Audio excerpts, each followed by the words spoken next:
Hello বন্ধুরা, সবাইকে স্বাগত আমার সঙ্গে সময় ইউটিউব চ্যানেলে। আজকের গল্প বলবো নোবেল পুরস্কার বিজয়ী আমেরিকান কথাসাহিত্যিক সিনক্লেয়ার লুইয়ের মূল কাহিনী ভার্গা ভে অ্যান্ড অ্যালান সিডারের গল্প থেকে নেওয়া একটি গল্প। গল্পের নাম পরকীয়া প্রেম। এভিনিউর চশমার দোকানের মালিক পড়লো ভে। রং করা বাঁকা ধরনের ফ্রেমের স্মার্ট চশমা তার বিশেষত্ব। সে জনগণের সুপরিচিত মানুষ। সে বড় হতে চায়। সে ভালো বক্তা, খুব হাসি খুশি। জনসমক্ষে স্থানীয় মেফ্লেওয়ার চার্চ এবং যুদ্ধ সংক্রান্ত সব প্রচেষ্টার ব্যাপারে সে অনেক কথা বলে। ৪৫ বছর বয়সে তার মাথায় টাক পড়েছে। তার মুখ ও কপাল ডিমের মতো চকচকে। সেই মসৃণতার মাঝখানে ভের তৈরি হাই বাইফোকাল চশমা। যুদ্ধে চাঁদা ওঠানোর যে কোনো ফাংশনে এই মুখ দেখা যাবে। তাই এইসব আর্থিক প্রচেষ্টায় তার স্ত্রী ভার্গা সহযোগিতা করুক, এই তো সে চায়। কিন্তু ভার্গা ছোটখাটো, সহজে ভয় পাওয়া রোমান্টিক মেয়ে মানুষ। ভার্গা বয়সে স্বামীর চেয়ে 10 বছর ছোট।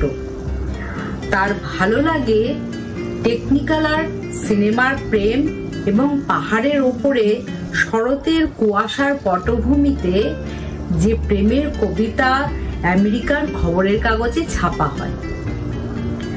ভার্গা সান্ত্বনা খোঁজে তার প্রেমিকের কাছে। তার প্রেমিক একজন ডেন্টিস্ট। তার নাম ডাক্তার অ্যালান সিডার। যদি ওদের বিয়ে হতো, ওরা হতো খুব শান্ত, ছোট্ট, পরস্পর নির্ভর ও বিশ্বাসী এক দম্পতি। কিন্তু ওরা খোলাখুলি মিশতে পারে না। ওরা ভয় করে পৌর্লভেকে এবং অ্যালানের মোটা ও কুদুলে বউ মার্থাকে। তারা সন্ধ্যা রাতের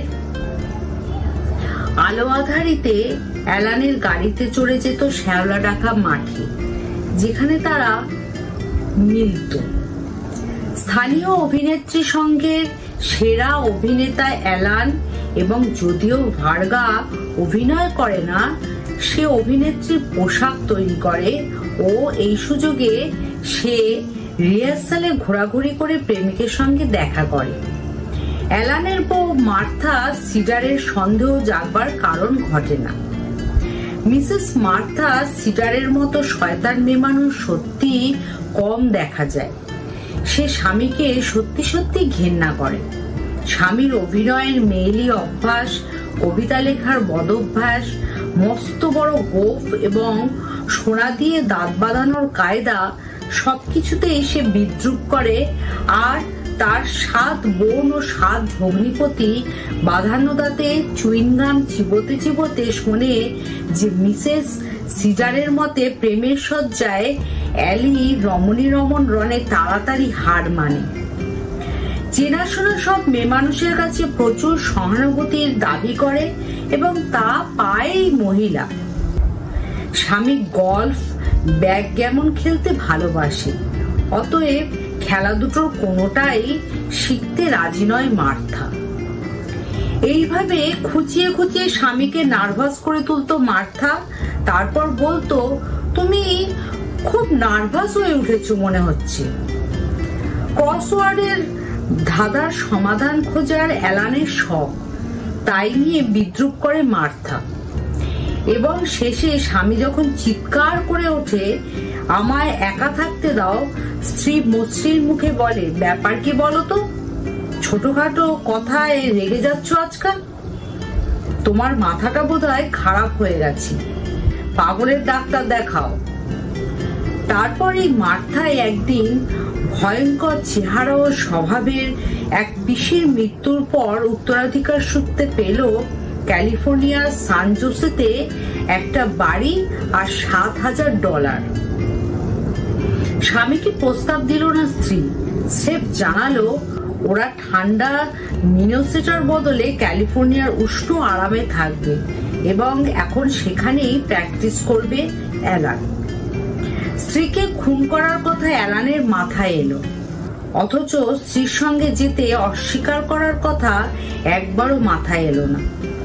অনেক আমেরিকান পুরুষই তাদের স্ত্রী ও পুলিশম্যানের পার্থক্য বোঝে না, কিন্তু অ্যালান জানে ভার্গাভেকে ছেড়ে যাওয়া তার পক্ষে মৃত্যুর সমান। সে ভার্গাকে সাংকেতিক কোডে টেলিফোনে বলল, সুপারমার্কেট থেকে বলছি, আপনাকে অ্যাসপারগাস পাঠানো হচ্ছে। ফোনের জবাবে ভার্গা বিকেল 3টে তার অফিসে এলো এবং বলল, আমরা দুজনে কি একসঙ্গে কোথাও পালিয়ে যেতে পারি না? আমরা যদি ছোট একটা ফার্মের মালিক হই, আমার বউ আমাদের ধরে ফেলবে। ওর খুড়তুতো ভাই ভালাসে প্রাইভেট ডিটেকটিভ। হ্যাঁ, আমারও মনে হয় ও আমাদের ধরে ফেলবে। আমরা কি কোনোদিন সবসময় একে অন্যের কাছে আসতে পারবো না? একটা মাত্র উপায় আছে, যদি তোমার ভয় না করে। উপায়টা বুঝিয়ে বলল অ্যালান। তার প্রেমিকা ভার্গা জবাব দিল, না, আমার ভয় করবে না যদি তুমি আমার পাশে থাকো। ডাক্তার অ্যালান সিডার পেশাদার যন্ত্রবিদ না হলেও তার কাজের হাত ভালো। এক রবিবার বিকেলে তার বউ মার্থা মায়ের সঙ্গে দেখা করতে গিয়েছিল। সেই সুযোগে ইগনেশিয়াস স্ট্রিটের গোল্ডেন ক্রন ব্রাদার্সের দোকান থেকে নীল রঙের একটা নতুন রেডিমেড স্যুট কিনল। ভালোই ফিট করলো, অদল বদলের দরকার হলো না। দোকানদার বিকেলে স্যুটটা ওর বাড়ি পাঠিয়ে দেবে বলায় অ্যালান বলল, না, কাল সকালে এখানে এসে পড়বো, আমি অবাক করে দিতে চাই। মন্টি গোল্ডেন ক্রন বলল, তোমার বউয়ের স্যুটটা খুব পছন্দ হবে, আশা করি যখন ও স্যুটটা দেখবে। সাদা লিলেনের 3টে শার্ট আর লাল একটা বউ কিনে নগদে দাম মেটালো ডেন্টিস্ট। মঞ্চি বলল, ক্যাশ দেওয়ার কি দরকার? তোমাকে ধার দিলে টাকা মার যায় না, আমি জানি ডক। সেই সুনামটা অক্ষুণ্ণ রাখা এই মুহূর্তে সবচেয়ে দরকার। ওর কথার ধরনে অবাক হয় মন্টি। মন্টির দোকান ছেড়ে অ্যালান যায় এম্পোরিয়ামে, গোল্ডেন রুল ড্রাগ স্টোরে, কোঅপারেটিভ ডেয়ারিতে। সব জায়গায় সে নগদে টাকা দেয়। রাস্তায় স্থানীয় এক বিশিষ্ট নাগরিক বিচারক টিম্বারলেন ও তার সুন্দরী স্ত্রীকে দেখে অ্যালান। তাদের সঙ্গে 10টা কথাও হয়তো বলেনি অ্যালান, কিন্তু সে ভাবে এই এক বুদ্ধিমান ও হৃদয়বান দম্পতি, প্রেমের মূল্য কি এরা জানে।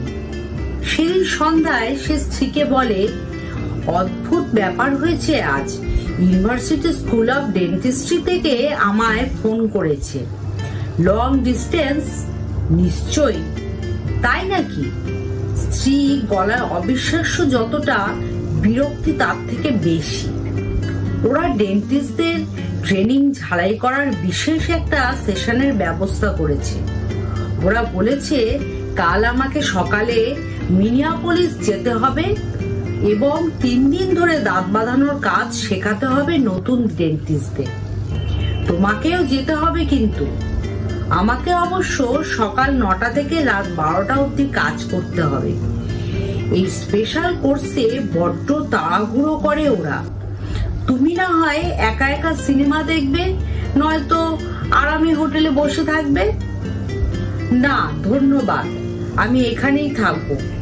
রবিবার সকালের আগেই তোমায় ফিরতে হবে। তার আগে আমি ফিরবো। ডক্টর অ্যালান বউকে বলে গেল সে মিনিয়াপলিসের ফ্লোরা হোটেলে থাকবে।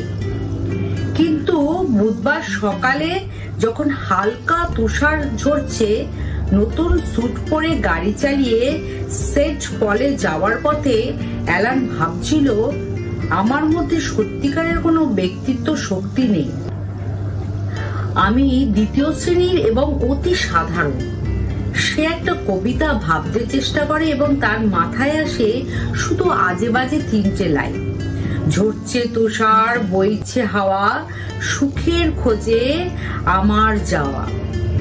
সেন্ট পলে হোটেলে অর্কনেসে ডবল বেড রুম ভাড়া করে সে হোটেলের ক্লার্ককে বোঝায়, আমার বউ ট্রেনে আসছে, 17 মিনিটের মধ্যে আসার কথা। নিরুৎসাহ ভঙ্গিতে লিফটে চলে যায় ডক্টর। 19 মিনিট পরে এসে হাজির হয় ভার্গাটে। তাকে পৌঁছে দিয়ে যায় হোটেলের বেলবার। ভার্গার সত্য কেনা নকল চামড়ার ব্যাগটা সে পৌঁছে দিয়ে যায়। তুমি পৌঁছে গেছো হাজবেন্ড? ঘরটা মন্দ নয়, উদাসীন স্বরে বলে ভার্গা। তার উদাসীন স্বর এবং পুরুষকে হাজবেন্ড বলা শুনেই বেল বয় বোঝে মহিলা এই পুরুষের স্ত্রী নয়, কিন্তু এই পুরুষকে সত্যিই ভালোবাসে। তার মাথার ওপর 6 তলার ঘরে ভার্গা ও অ্যালান তখন পাগলের মতো, অন্ধের মতো কাঁপতে কাঁপতে একে অন্যকে চুমু খাচ্ছে।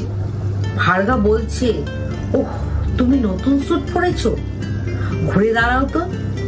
বাহ, কি সুন্দর ফিট করেছে, লাল টাইটা কি সুন্দর, বোটাইয়ে তোমার বয়স আরো কম মনে হয়।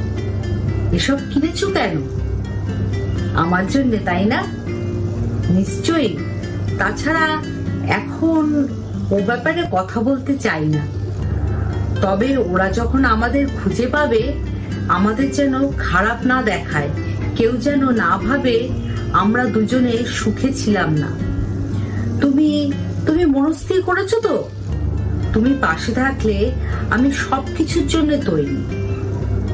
পরের দিন বিকেলে ওরা পোশাক পরে ও মালপত্র প্যাক করে লাগেজ খাটের পায়ের কাছে রেখে যায়। ওরা ঘরের কিছু নেয় না ভার্গা, শুধু নেয় 1 বোতল হুইস্কি আর নতুন কবিতার সংকলন একটা পকেট বই। গ্যারেজের পরিচারককে $1 টিপস দিয়ে অবাক করে দেয় ডক্টর অ্যালান। তারপর ধূসর কালোর গাড়িটা ছুটে চলে চঞ্চলা মিসিসিপি নদীর ধারে ইন্ডিয়ান মাউন্টস পার্কের দিকে। হোটেল ছেড়ে আসার পর একটু সময় গম্ভীর থেকে বাকি সময়টা ওরা সব কিছুতে হেসেছে। ভার্গা হাসলেও অ্যালান হেসে বলে, এখন আর নিউমোনিয়ার ভয় নেই। তারপর কাছের ছোট্ট একটা রাস্তায় গাড়ি দাঁড় করায় অ্যালান। আধো অন্ধকার, ইঞ্জিন চালু আছে, এক্সস্ট পাইপের সঙ্গে লাগানো হোস পাইপ, যার জন্য মুখটা এখন লাগেজ কম্পার্টমেন্টের তলায় ফুটোয় লাগানো। ভেতরে ঢুকে যায় অ্যালান। গাড়ির ভেতরে ভার্গা বসে আছে। গাড়ি ভরে উঠেছে কার্বন মনোক্সাইডের মিষ্টি অথচ বিশ্রী গন্ধে। হুইস্কির বোতল বার করে পুরুষ বলে, একটু খাও, তাহলে সাহস পারবে আমাদের। প্রিয়তম, সাহস বজায় রাখার জন্য কোনো কিছু দরকার নেই আমার কাছে। আমি তোমার মতো সাহসী নই ভার্গা। দুজনেই হাসে, দুজনেই মদ খায়, চুমু খায়। পুরুষ ড্যাশবোর্ডের আলো জ্বালে। পকেট বইটা যেন এখন শিশির মতো গুরু ভার। সে কনরাড আইকেনের কবিতা পড়ে শোনায় প্রেমিকাকে। স্বপ্নের নন্দনকানন থেকে তাদের ফিরিয়ে আনে তীক্ষ্ণ তীব্র শব্দ। গাড়ির জানলা ভাঙা হচ্ছে। ভার্গার গালে চড় মারছে মার্থা। অ্যালানের কাঁধে ব্ল্যাক জ্যাকের ঘা মেরে তার জ্ঞান ফেরানোর চেষ্টা করে মার্থার দুঃসম্পর্কের ভাই, যে কিনা পেশায় ডিটেকটিভ। তার মারের চোটে অ্যালানের চোয়ালের হাড় ভাঙে।